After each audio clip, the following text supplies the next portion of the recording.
Buying a business is a huge decision and not one that should be taken lightly.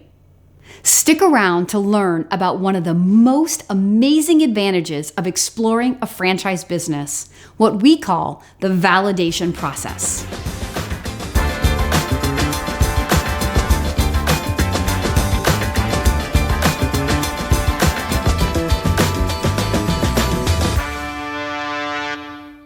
One of the greatest advantages to exploring a franchise business is this process called validation. Validation means we get to go out and validate the business model in the real world by talking to franchisees who've already said yes. These people have what you want. They once stood right where you are, and they have the answers to all of the real questions that you want and need answered before you can confidently say yes.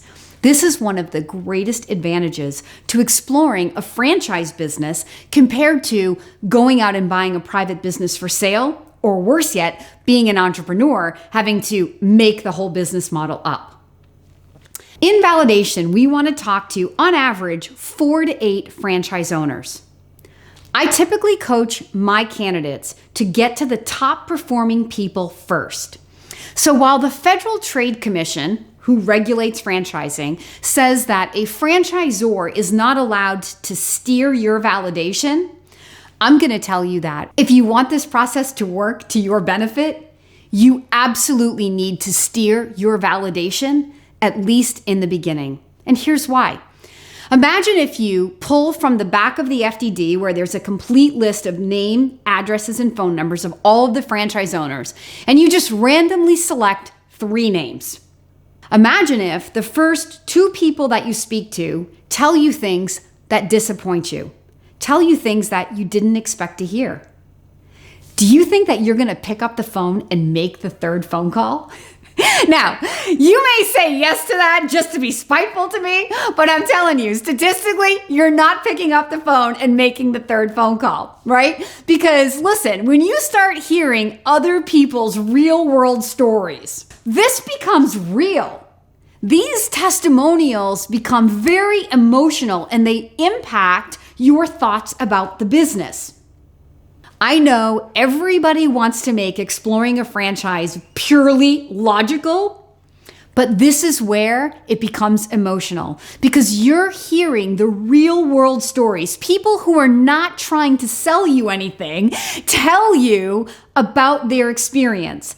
And if you happen to randomly get to people who are not enjoying their experience, who knowing what they know now would not do it again, do you think that that's actually going to help your process? Of course it's not.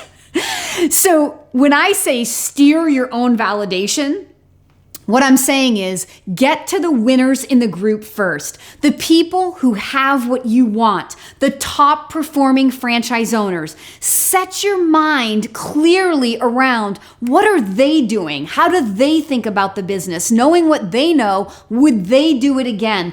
What do they wake up and do every day? What are the key skills necessary to be successful in this business, right? So many times people are trying to validate numbers, but as one of America's top franchise consultants, I'm constantly correcting that thought process.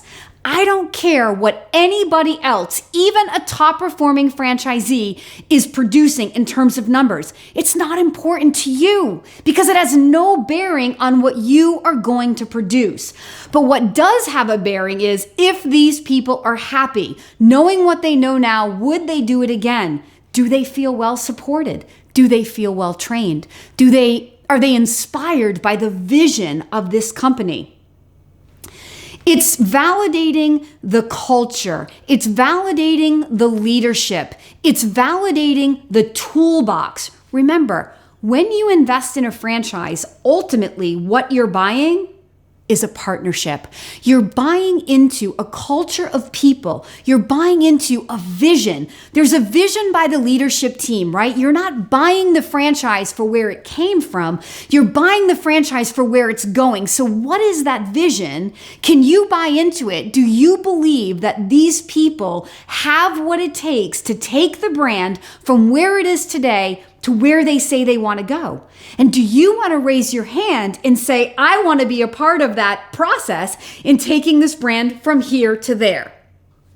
That's what we're doing philosophically when we say yes to a franchise business. So we want to get to the top performing people in the group first so that we can understand from the people who today, at this moment in history for this brand, have produced the very best results. They have ultimately what you want. We want to know how they think, what they feel, would they do it again? After you've spoken to 2 or 3 top performing people, then I would recommend that you get to 2 or 3 average performing people. So when I'm validating a franchise, I'm always trying to figure out what is the difference between good and great. What are the people in the average pack doing or not doing compared to the top performers? Or what are the top performers doing that the average performers are not doing? In all of my experience in owning my own businesses and being a franchise consultant for the last 19 years, I see that sometimes the average performing franchise owners, maybe they just don't have big goals. Because when we say average, we're not talking necessarily about happiness. We're talking about financial performance. Not everybody gets into owning a business to become a multimillionaire, right? Sometimes the average performing franchisees are the happiest franchise owners. They're the people who got in for the freedom and the control, and they're not trying to produce some amazing financial result. They're just happy to just live their life, make some money, have some fun, and be a part of a franchise. So the average performing group, sometimes they just have smaller goals. So we're not here to judge what other people are doing. And that's really one of the main points of this video is that while validation is an important part to saying yes to a franchise, I do not want you making your decision about whether a franchise is the right thing for you based on what anybody else is doing, or more importantly, is not doing with their opportunity. Because ultimately, you are the biggest determining factor in your business's success. So when we use the top performing perspective, and then we can compare that to the average performing perspective, we can start to understand, are there things that the top performing people know, are more focused on, are doing more consistently, that are producing a better result that the average performing group just don't know or are not consistently focused on? Now, sometimes people think it's going to be beneficial to them to talk to some of the bottom performers in a franchise. And look, I'm never going to tell you what to do. It's your process. If it makes you feel good to talk to people who are struggling, who haven't figured it out yet, go ahead and do it. But I'm telling you that for most people, talking to people who haven't figured it out is only going to hurt your process. When candidates tell me that they want to invest time with people who are not successful in the franchise, in the back of my mind, I'm saying, okay, so you're looking for reasons to say no to this. Nobody gets into a franchise even to be average, right? So the struggling people, do they really have the answers to the questions you're asking?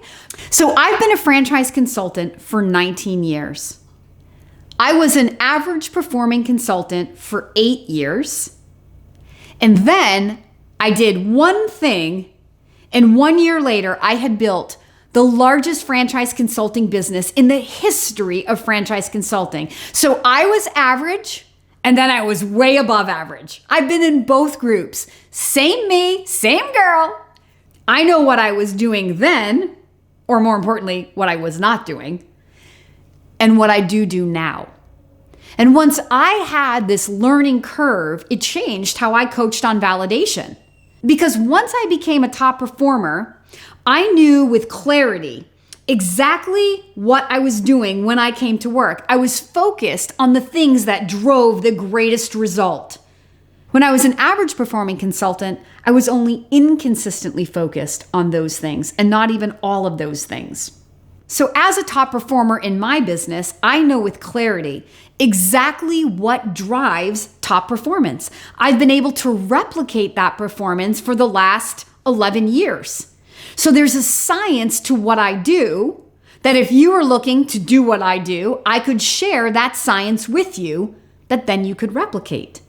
When I was an average performing consultant with inconsistent results and results nowhere near what I'm able to produce today, I had a truth then, but it wasn't the truth that I have now. Do you see?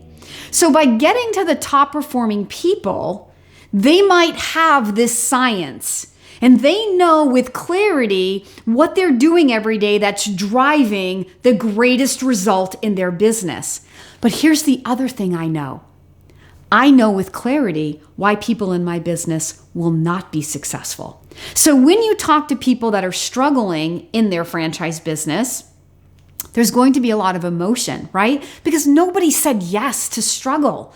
But sometimes it happens. People just can't figure it out.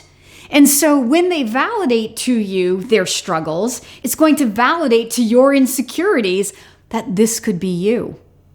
But as I said earlier, this is their truth, but the question is it the truth? When you talk to top performing people and they know with specificity exactly what they're doing to drive that top performing result, then they know equally why people in their business will not be successful. So by getting to the top performing people, not only can you understand what's driving top performance today, but you can know factually why people in this business will not be successful. So as you're validating, it's really important that you remember that no matter how great the validation stories are, those results may not be your results. If you find people that inspire you, for sure, saddle up next to them and ask them when you become a business owner, if you can call them back and they'll mentor you. That's another great advantage of owning a franchise business is the built-in support that we have. But if you talk to people whose stories are uninspiring, and it's here and there, it's not a systemic validation problem. So if you're validating a franchise and everybody that you talk to is unhappy, that's an entirely different discussion. I'm talking about in a company where you find people that are happy and you find the one or two conversations that are a little bit disheartening or disappointing. Don't let that validation steal your dream. In fact, use it to try to figure out how you might produce a different result in your business. In business ownership, we get what we focus on. So even with all of this very helpful validation, ultimately, you are going to produce the result equivalent to the size of your dreams and the clarity of your focus. It doesn't matter what anybody else is doing or hasn't done with an opportunity. Everything is possible for you. I know this to be true because I've made history in my industry and I'm constantly trying to make history again and again. I can't use validation from other people because I'm the one blazing the trail, but that's the exciting part of where I am in my growth as a business owner. But when you're starting your franchise investigation and you can use validation to help build your confidence that the franchise leadership team will be there to support you and the toolbox is a good one that can help you get your business off the ground and running, then trust your own gut instinct that this could be the right business for you. If you would like a free consultation to learn more about validation and saying yes to the right business for you, leave a comment below or reach directly out to the Daily Coach. And don't forget to like and subscribe.